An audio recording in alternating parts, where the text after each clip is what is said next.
to time management. How was everyone's lunch? Great, awesome. Time management.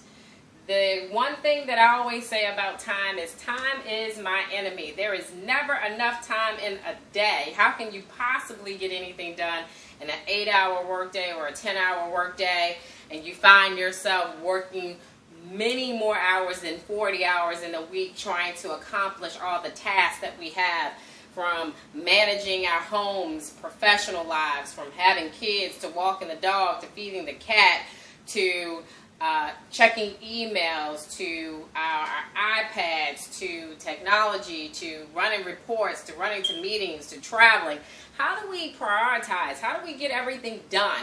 So I remember me personally sitting in a Franklin Covey training time management class in September of 2001.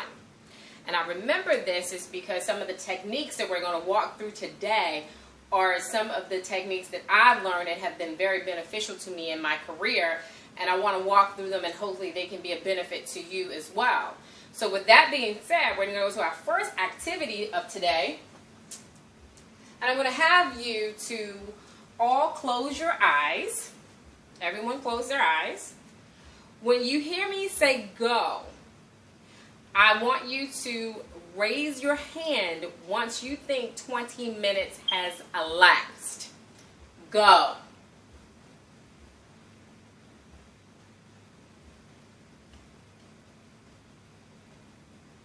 All right. I see there were some people like, yay, me. And 3 seconds or less, like it's 20 seconds. So that gives me an inclination that those people are like movers, shakers. They like to go, go, go. Get her done, as they say in Texas, or get her done. And then you have some going, I think, like creeping their hand up. I think it's 20 seconds, but I'm not sure. But I don't want to go over. I don't want to wait too long. The anticipation is killing me. And then I had some kind of just laid back saying, I'll just wait. And when she says something, then I'll know that it's 20 minutes has elapsed. So I like to put this question out there to the group. Why do you think we did this exercise first? Great answer. Yes. So one of the things is that everybody's sense of time is different. Everybody's perception of time is different. Everybody has their own internal biological clock, and that's what you work on, is your own personal biological clock of how time works for you. Have you ever had some people who always says, I have a friend who says, I'll be there in 15 minutes. But I've learned that his 15 minutes is really 30 minutes because that's his own biological clock. That's how he operates. He's on his own time agenda. And that's how we all are. We all have our own biological clocks. So what we're going to do today is I want you to go to your participant guides in page 6. And so the whole key here is everybody's going to have their own biological time. But we're going to show you techniques that you can use and how to effectively manage and prioritize your time. So on page 6, we're going to walk through what Franklin Covey calls is the time matrix. Okay? And the time matrix is made up of 4 quadrants. And we're going to walk through each of the quadrants. And in quadrant 1, it is called, it's urgent but important. And then quadrant 2 is not urgent and important. Quadrant 3 is urgent but not important. And then we have quadrant 4, which is not urgent and not important. And we're going to walk through each of these boxes. As you see, quadrant 1 at the top, Franklin Covey calls that the box of necessity. And the box of necessity is the box that is the key action, he says, is to manage that box. And that could be crises, as he's indicated, deadlines to driven activities, medical emergencies, other true emergencies, pressing problems, and then last-minute preparations. And when I think of last-minute preparations, I think of there was a time that I had a particular time that I had to schedule a meeting. And I didn't think of all the strategic things and tasks that were associated to that meeting. So at the last minute, I'm running around. Do we have enough copies?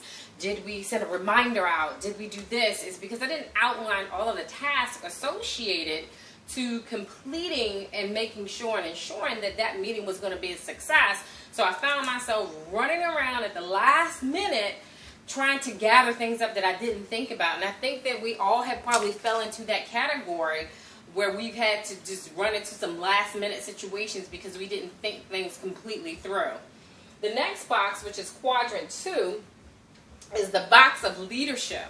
And this is the box where Franklin Covey says that we should try to focus most of our time and stay in. This is the focus box, and a key action here is focus. So you want to write that out in your box.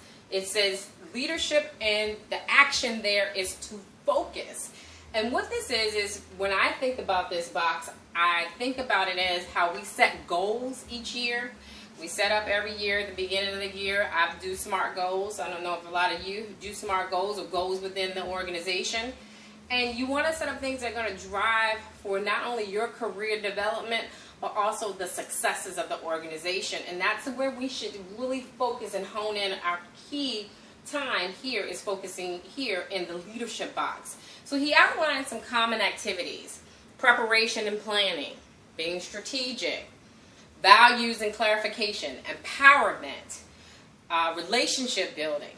One of the key things I think in most organizations is how do we partnership with other departments? How do we partner with ourselves and team collaboration? How do we do team building? And then lastly is true recreation, which is you have some of those outings with your team and your organization, whether it is a volunteer event, whether it's a happy hour. How do you do that so that you focus in on building those relationships and continuing to have success and engagement with your team, with your employees?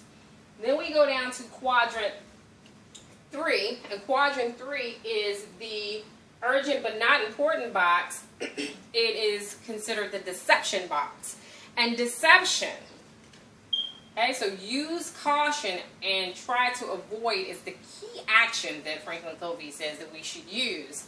And some of the items that he identifies, activities in the deception box, which I think is one of my favorite boxes, is because I think some things are clearly just deceptions to us. We think that they're important, but they're really not important. He says meeting other people's priorities and expectations.